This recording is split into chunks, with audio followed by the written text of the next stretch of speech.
오늘 새벽 가운데 나오신 우리 성도님들을 진심으로 환영하고 축복합니다. 우리가 함께 읽어볼 말씀은 고린도 후서 1장 4절에서 6절까지의 말씀입니다. 고린도 후서 1장 4절에서 6절까지의 말씀입니다.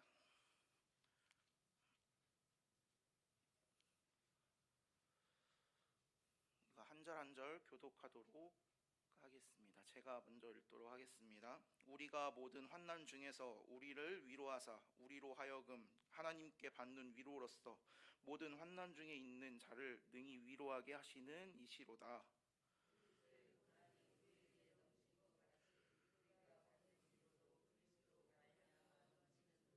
함께 읽겠습니다.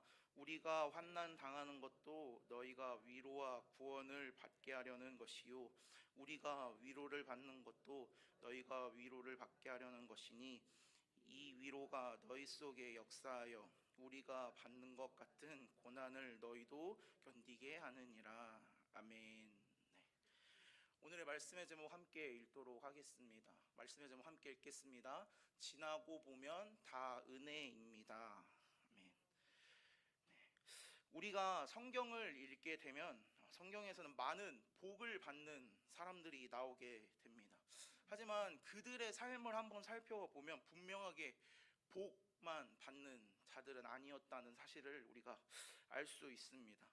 우리가 성경 가운데 특별히 요셉의 이야기를 잘 알고 있습니다. 요셉은 우리가 알고 있듯이 형들로 인해서 상인에게 팔리게 되는 고난을 당하게 됩니다. 창세기 38장 28절 말씀 세번역 성경으로 제가 읽어드리도록 하겠습니다. 그래서 미디안 상인들이 지나갈 때에 형제들이 요셉을 구덩이에서 꺼내어 이스마엘 사람에게 은 20냥에 팔았다. 그들은 그를 이집트로 데리고 갔다. 말씀에서 이야기하고 있듯이 요셉은 형제들에게 배신을 당해서 은 20냥에 팔리게 됩니다. 즉 믿었던 가족들한테 배신을 당했다는 것입니다. 하지만 우리가 요셉의 이야기를 놓고 결론을 봤을 때는 한없이 낮은 자였던 요셉을 애굽의 총리로 하나님께서 세우시고 복을 받을 뿐 아니라 복을 흘려보내는 자가 되게 하셨습니다. 요셉이 하나님 앞에 복을 받고 또 복을 흘려보내는 자로 쓰임받을 수 있었던 이유는 바로 요셉에게는 하나님이 함께 하시는 사람이었기 때문입니다. 우리 창세기 39장 2절에서 3절 말씀 함께 읽도록 하겠습니다. 함께 읽겠습니다. 시작.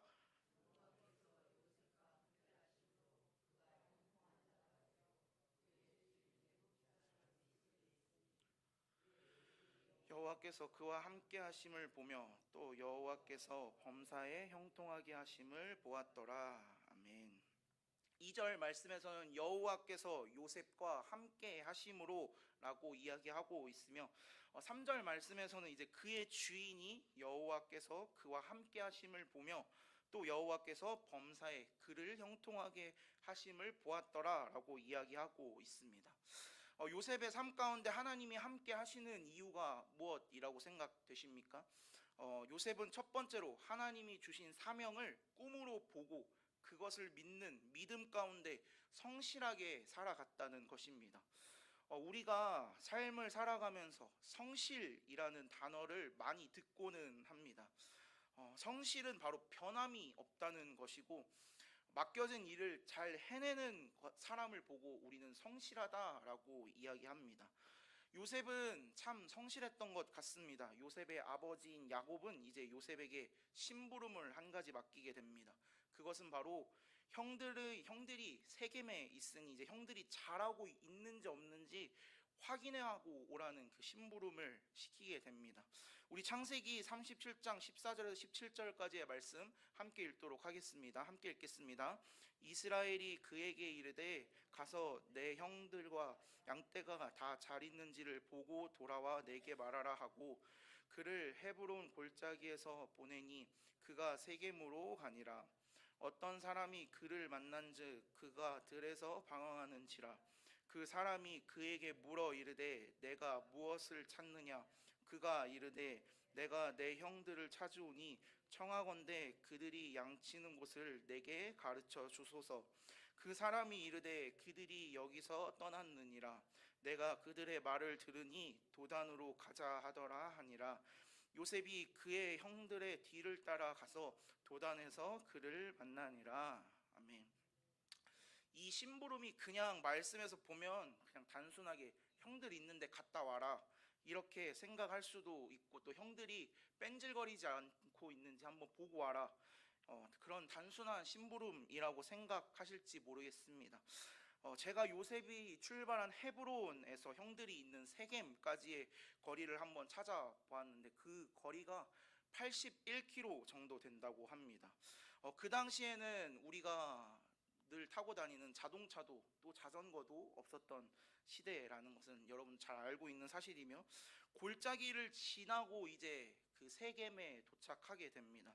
근데 말씀을 우리가 살펴보았을 때 세겜에 가서도 형들을 만나지 못하고 방황했던 요셉입니다. 형들은 이제 세겜을 떠나 도단이라는 곳으로 떠났다라고 하는 어떤 사람의 이야기를 듣고 81km를 걸어간 요셉은 다시 도단이라는 곳으로 길을 나서게 됩니다. 세겜에서 도단까지의 거리가 21km 정도 걸린다고 합니다. 요셉은 즉 102km를 걸어서 간 심부름을 행했다는 것입니다. 이처럼 요셉은 성실한 사람이었습니다. 그런데 말씀을 살펴보면 형들은 요셉을 미워했다라고 이야기하고 있습니다. 그 이유가 무엇입니까? 바로 요셉의 꿈 때문이었습니다. 창세기 37장 5절에서 8절까지의 말씀 제가 읽도록 하겠습니다. 요셉이 꿈을 꾸고 자기 형들에게 말하매 그들이 그를 더욱 미워하였더라. 요셉이 그들에게 이르되 청하건대 내가 꾼 꿈을 들으시오. 우리가 밭에서 곡식 단을 묶더니 내 단은 일어서고 당신들의 단은 내 단을 둘러서 절하더이다.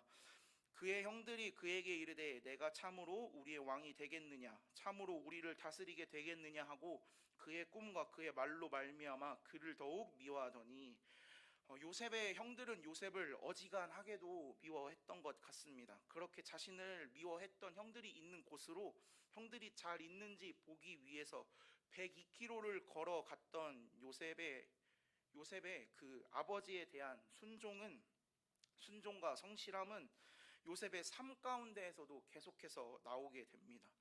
이제 종으로 팔려간 요셉은 보디발의 집에서도 억울한 일을 당하게 됩니다. 하지만 분을 내는 것이 아니라 보디발이 그의 형통함을 볼 정도로 주인을 섬겼다는 것을 알 수 있습니다. 창세기 39장 3절에서 4절 말씀입니다. 함께 읽겠습니다. 시작.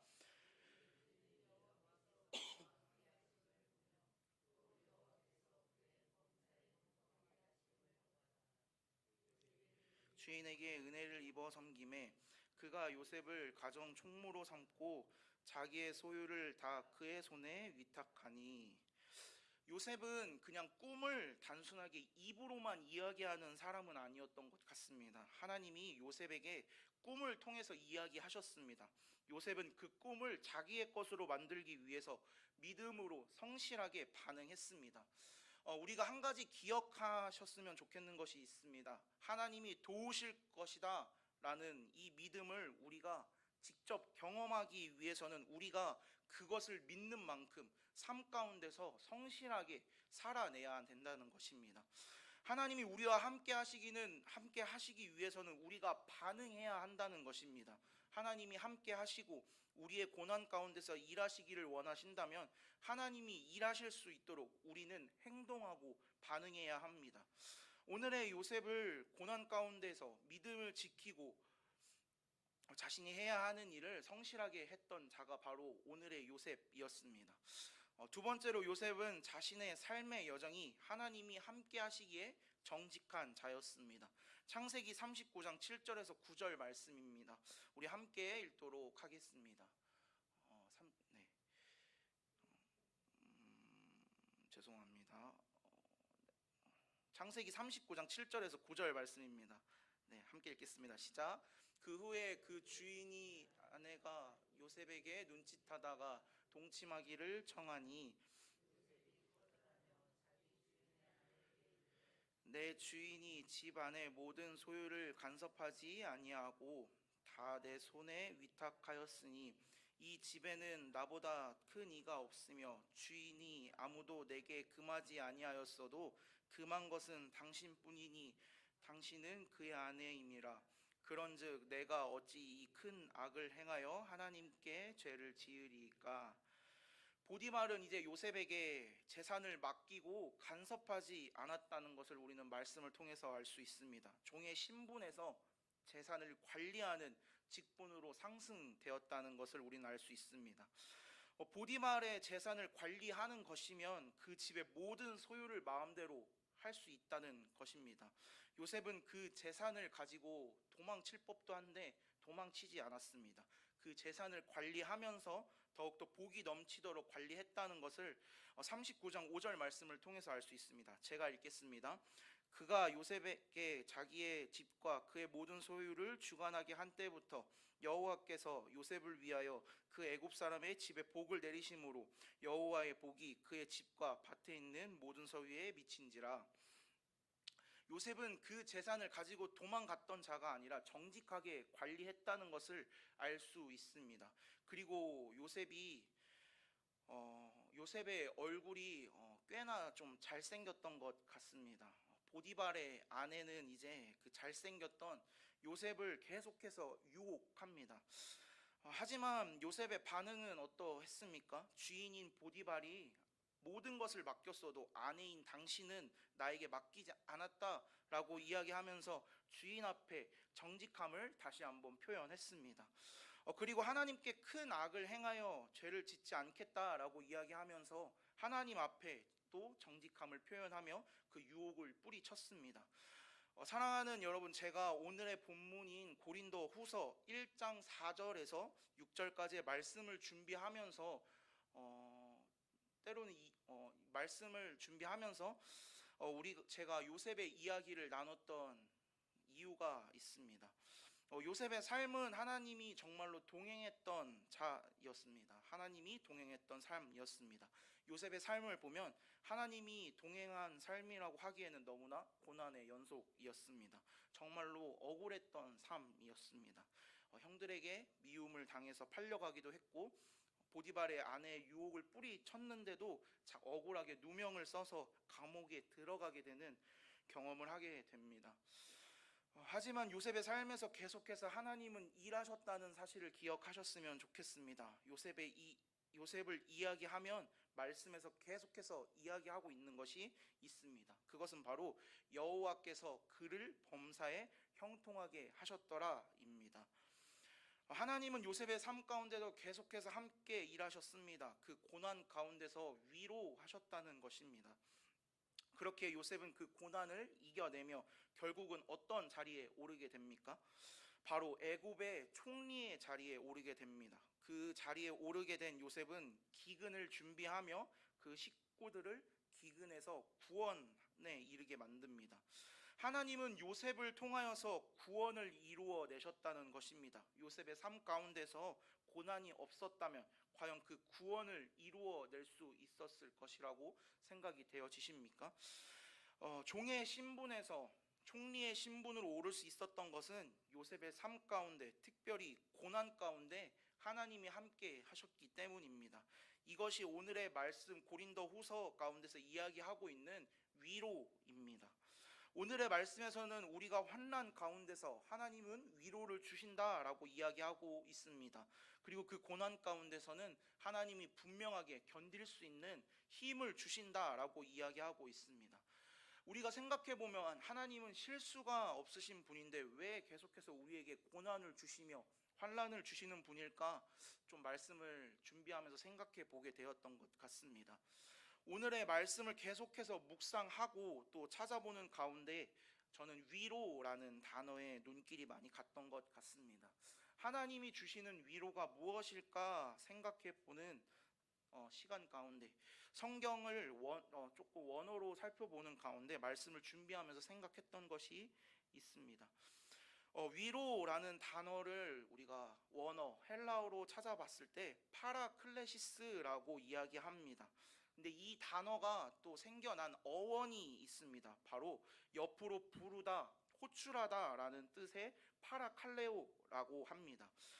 오늘의 말씀 가운데서 하나님이 주시는 위로는 문제가 해결됨이 아니라 하나님이 우리와 그리고 요셉과 함께 하셨다는 그 사실이 바로 위로라는 것입니다. 오늘 우리가 함께 살펴본 요셉의 삶은 분명하게 세상 억울한 삶이었습니다. 고난의 연속이었습니다. 하지만 요셉은 그 억울하고 그 고난 가운데서 자신이 해야 하는 것을 성실하게 행동했던 자였습니다. 그리고 또 하나님 앞에 그리고 자신의 주인 앞에 정직했던 자였습니다. 저는 요셉이 이렇게 행동할 수 있었던 이유는 바로 요셉은 하나님이 보여주셨던 그 꿈을 믿었던 믿음이 있었던 사람이라고 생각했기 때문입니다. 하나님이 보여주셨던 사명을 굳건하게 믿었던 사람이었다는 것입니다. 사랑하는 여러분, 오늘 말씀 가운데서 우리가 생각해야 하는 것은 바로 하나님께서는 실수가 없으신 분입니다. 요셉의 삶 가운데 일하셨던 하나님이 우리와 동일한 하나님이십니다. 우리의 삶 가운데 고난은 분명하게 존재합니다. 하지만 하나님께서 우리의 삶 가운데 계획하신 것도 분명하게 존재합니다. 요셉의 삶에서 일하신 분은 하나님입니다. 하나님의 계획을 이루어 내셨습니다. 고난을 통해서 훈련시키시고 준비하셨고 이루어 내셨습니다. 하나님은 우리의 삶 가운데 분명한 뜻과 계획이 있다는 것입니다. 그것을 믿는 것이 믿음입니다. 우리가 믿고 함께 계신 주님을 바라보며 우리의 삶에서 요셉처럼 성실하고 정직하게 살아갈 때 하나님은 고난을 은혜로 바꾸실 것입니다. 우리는 하나님의 기적을 경험하고 싶지만 우리의 가장 큰 기적과 위로는 바로 우리의 삶 가운데 하나님이 함께 하신다는 그 사실입니다. 우리가 하나님의 그 기적을 경험한다는 것은 바로 그 기적이 바로 하나님이 우리와 함께 하신다는 사실입니다. 그것보다 더 큰 위로와 기적은 없다는 사실을 기억하시길 바랍니다. 하나님은 우리와 함께 하실 때 가만히 지켜보고만 계시는 분이 아니십니다. 적극적으로 개입하시고 우리의 삶의 고난을 하나님의 이야기로 바꾸어 놓으십니다. 우리 삶 가운데 고난은 결코 쉽지 않습니다. 하지만 믿음의 사람에게 고난은 하나님이 함께 하심을 경험하기에 최고의 때입니다. 하나님이 우리를 부르신 뜻을 알기에 최고의 기회라는 것입니다. 하나님과 동행하는 삶 그 자체에 힘이 있습니다. 하나님이 우리의 어려움 가운데 우리의 삶 가운데 함께 하신다는 것입니다. 참된 믿음을 가진 사람은 어려움 가운데서도 굉장히 단순합니다. 신앙을 가진 우리는 단순하게 생각해야 한다는 것입니다. 바로 본질에 집중하면 됩니다. 그 본질은 바로 하나님이 우리와 함께 하신다는 것을 믿는 것입니다. 위로를 주시는 분도 하나님이십니다. 어려움을 이기게 하시는 분도 하나님이십니다. 우리는 단순하게 그 가운데서 하나님이 함께 하심을 믿고 하나님을 바라보며 성실하고 정직하게 하나님과의 관계가 뒤틀리지 않도록 점검하는 우리가 되어야 합니다. 오늘의 말씀의 제목처럼 우리가 생각해 보면 지나고 보면 다 은혜입니다. 지나간 어려움도 지금 겪고 있는 어려움도 앞으로 있을 우리의 삶도 여전하게 변함없는 것은 하나님이 우리와 함께 하신다는 그 사실입니다. 오늘 우리는 하나님을 바라보고 사는 하나님을 바라보고 사는 믿음의 삶을 살고 있습니까? 아니면 고난 가운데 그 고난을 묵상하는 삶을 살고 계십니까? 오늘 우리의 삶 가운데 변함없는 주님을 바라보고 삶을 통해서 주님의 뜻을 아는 우리가 되기를 소망합니다. 오늘 말씀을 준비하면서 또 제 간증을 한 가지 하고 말씀을 마무리하려고 합니다. 제가 이제 서촌중앙교회 오고 또 4월쯤 돼서 제가 오후 설교를 맡았던 적이 있습니다. 4월 6일이었던 것 같습니다. 이제 집에서 한 통의 연락이 왔습니다. 이제 오후 설교를 준비하기 전에 또 나름 열심히 준비해 보겠다고 원고도 열심히 보고 이렇게 또 기도도 열심히 하고 이렇게 준비하는 가운데 한 가지 문자가 왔습니다. 바로 그것은 저희 아버지가 일을 하시다가 현장에서 사고가 나셨다는 사실을 제가 듣게 되었습니다. 한편으로 하나님을 좀 원망하기도 했습니다. 하나님, 이거 오후 설교 해야 되는데 하나님 쓰신다고 해놓고 이렇게 사람 흔들게 하시는 게 맞습니까? 그리고 이제 또 자녀된 입장으로서 저희 아버지한테 또 많이 따졌던 것 같습니다. 근데 이제 오후 설교를 어떻게 무슨 정신으로 끝마쳤는지는 모르겠지만 또 끝마치고 이제 서산까지 달려가는 길에 한번 좀 생각해 봤던 것 같습니다. 하나님, 나한테 이런 시간을 왜 허락하시는 것일까? 특별히 뭐 하나님이 쓰신다고 하셨는데 왜 그런 시간을 보내시고 또 보내게 하시고, 또 안 그래도 정신없어 죽겠는데 또 아버지가 다치게 되어서 또 저희 아버지가 허벅지 뼈가 부러지셨거든요. 그 철근에 맞으셔가지고 이제 그런 상황을 왜 겪게 하셨을까라고 생각을 했을 때 하나님께서 한 가지 주셨던 마음이 있습니다. 야, 내가 지금 일하려고 하는데 너 왜 불평불만하냐? 라는 마음을 주셨던 것 같습니다. 그리고 이제 아버지가 수술을 끝마치시고 아버지와 함께 병원에 누워 있습니다. 그리고 아버지랑 이야기를 나누면서 제가 아버지한테 한 가지 말씀드렸던 사실이 있습니다. 아빠, 이거 하나님이 지켜주신 거야. 근데 저는 이제 제가 예수님을 믿고 제가 사역을 시작하면서 아버지한테 그런 이야기를 해봤던 적이 단 한 번도 없었던 것 같습니다. 또 아버지랑 그렇게 이야기를 할 수 있는 시간조차도 없었습니다. 그랬던 이유는 아버지는 이제 강원도 삼척에서 일을 하시던 상황이었고, 저는 이제 학교에도 가고 또 서천에도 오고 이렇게 하면서 아버지랑 이렇게 이야기를 나눌 기회가 없었는데, 이번에 또 아버지가 다리가 다치시면서 아버지가 이제 걸을 수 없게 되는 상황을 보내면서, 지금은 뭐 이제 재활해서 걷고 그러시는데, 또 그런 상황을 겪으면서 아버지가 이제 꽁꽁 묶이는 상황이 되었기 때문에 제 이야기를 듣고만 있을 수밖에 없는 상황이 되었다는 것입니다. 제가 생각해 보니 이것마저도 다 은혜였던 것 같습니다. 제가 아버지한테 복음에 대해서 조금이라도 이야기할 수 있고, 제가 지금 아버지를 섬길 수 있는 것이 은혜라는 것입니다. 사랑하는 여러분, 고난이 지나고 나면, 고난을 생각해 보면 사실 다 은혜입니다. 제가 아마도 지금 이 예배당 가운데서 아마 제일 젊은 축에 속한다라고 생각이 되어지는데요. 자신 있게 이야기할 수 있는 것은 바로 지나고 보면 다 은혜입니다. 사랑하는 여러분, 혹시 지금 우리의 삶 가운데 고난이 있으십니까?